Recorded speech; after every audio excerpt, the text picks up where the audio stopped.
हज़रत जिब्रील का आना और दोस्त की खबर लाना। हज़रत अनस रज़ियल्लाहु अन्हु से रिवायत है कि रसूलुल्लाह सल्लल्लाहु अलैहि वसल्लम की खिदमत में जिब्रील अमीन अलैहिस्सलाम आए, मगर उनका चेहरा उदास था। आप सल्लल्लाहु अलैहि वसल्लम ने फरमाया, ए जिब्रील, आज यह उदासी कैसी है? उन्होंने अर्ज किया, या रसूलुल्लाह, इस वक्त अल्लाह ताला ने दोस्त की आग तेज करने का हुक्म दिया है।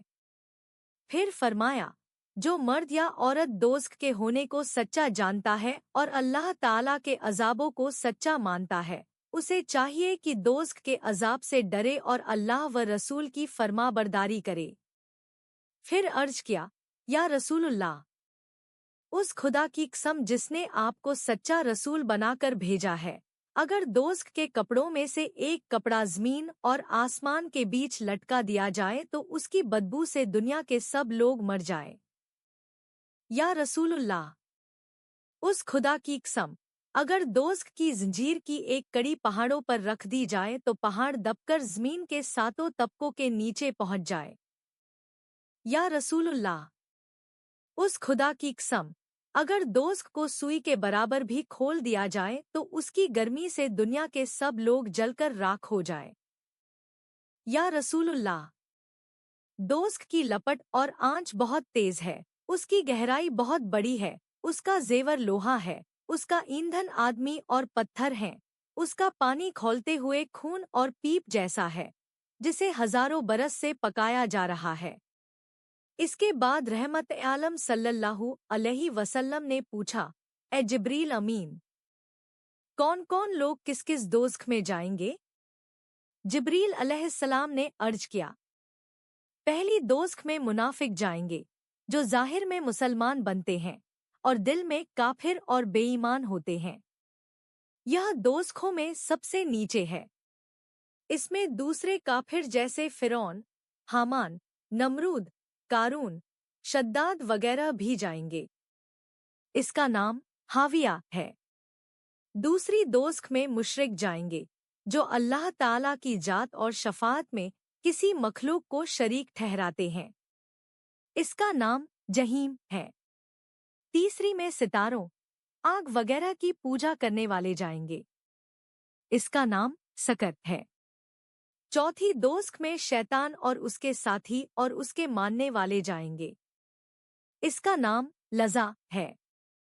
पांचवी दोज़ख में यहूदी जाएंगे। इसका नाम हुत्मा है। छठी दोज़ख में ईसाई जाएंगे। इसका नाम सईर है। इसके बाद जिब्रील अलैहिस्सलाम खामोश हो गए। आप सल्लल्लाहु अलैहि वसल्लम ने फरमाया, ए जिब्रील अमीन, सातवीं दोज़ख का हाल भी बयान करो, उसमें कौन लोग जाएंगे? उन्होंने अर्ज किया, या रसूलुल्लाह, उसका हाल कुछ न पूछिए। आपने फरमाया, कुछ तो बयान करो। अर्ज किया, उसमें आपकी उम्मत के वे मुसलमान मर्द और औरत जाएंगे, जो बड़े बड़े गुनाह करके बिना तौबा किए मर गए होंगे। यह सुनकर रसूलुल्लाह सल्लल्लाहु अलैहि वसल्लम बहुत घबरा गए और रोते हुए घर तशरीफ ले आए। आपकी आंखों से आंसू बह रहे थे। आप ज्यादातर चुप रहते, किसी से बात न करते, हमेशा गिरिया व जारी में रहते, सुबह शाम गम में डूबे रहते, हर नमाज में बहुत ज्यादा रोते। उम्मत के दर्द से आपका जिगर बहुत खस्ता हो गया। सिद्दीक़ अकबर रज़ियल्लाहु अन्हु का दिल भी बेचैन हो गया। रसूलुल्लाह सल्लल्लाहु अलैहि वसल्लम किसी से बात न करते, घर का दरवाज़ा बंद कर अंदर रोते रहते। हज़रत फ़ातिमा रज़ियल्लाहु अन्हा ने जब आवाज़ें सुनी तो जल्दी से आईं और दरवाज़े पर पहुंचकर कहा, अब्बा जान, मैं फ़ातिमा हूँ, आपकी बेटी, ज़ियारत के लिए आई हूँ। उस वक्त रसूलुल्लाह सल्लल्लाहु अलैहि वसल्लम सजदे में रो रहे थे।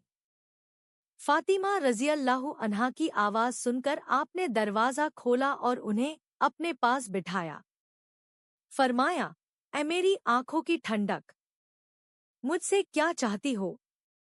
उन्होंने अर्ज किया, अब्बा जान, मुझे आज 3 दिन बाद मालूम हुआ कि आपको कोई सदमा पहुंचा है। आपका रंग बदल गया है। वह कौन सा सदमा है? आपने फरमाया, ए मेरे जिगर के टुकड़े, मेरी उम्मत के बड़े बड़े गुनाहों ने यह सदमा पहुंचाया है कि वे गुनाह करके दोज़ख में जाएंगे। यह कहकर रसूलुल्लाह सल्लल्लाहु अलैहि वसल्लम फिर रोते हुए सजदे में गिर गए।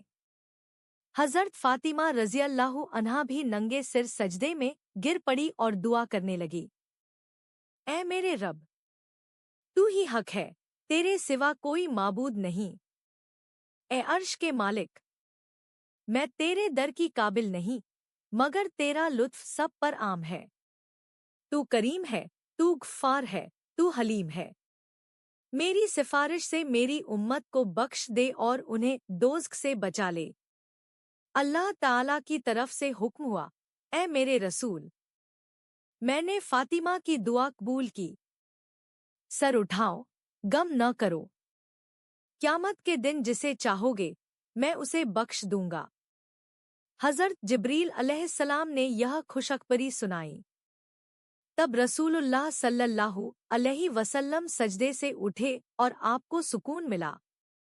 आपने हज़रत फातिमा रज़ियल्लाहु अन्हा को गले से लगा लिया। मुसलमान भाइयों और दीन की बहनों, कुछ तो ख्याल करो कि हमारे गुनाहों से हमारे रसूल सल्लल्लाहु अलैहि वसल्लम को कितना सदमा होता है। हमें शर्म करनी चाहिए कि हम नाफरमानी करके दोज़ख की तरफ बढ़ते हैं। कितना बदनसीब है वह मर्द और औरत जो रसूलुल्लाह सल्लल्लाहु अलैहि वसल्लम की नाफरमानी करे, और कितना खुशनसीब है वह जो उनकी फरमाबरदारी करके उन्हें खुश करे। हर हफ्ते में 2 बार हमारे आमाल रसूलुल्लाह सल्लल्लाहु अलैहि वसल्लम की बारगाह में पेश किए जाते हैं। अच्छे आमाल पर आप खुश होते हैं और बुरे आमाल पर आपको तकलीफ होती है। यह मेरी गुफ्तार है, अगर इस पर अमल कर लो तो बेड़ा पार हो जाए। वीडियो पसंद आया? लाइक करें। दुआ चाहिए? कमेंट करें। और आखिरत की याद दिलाने वाली स्टोरीज के लिए सब्सक्राइब जरूर करें।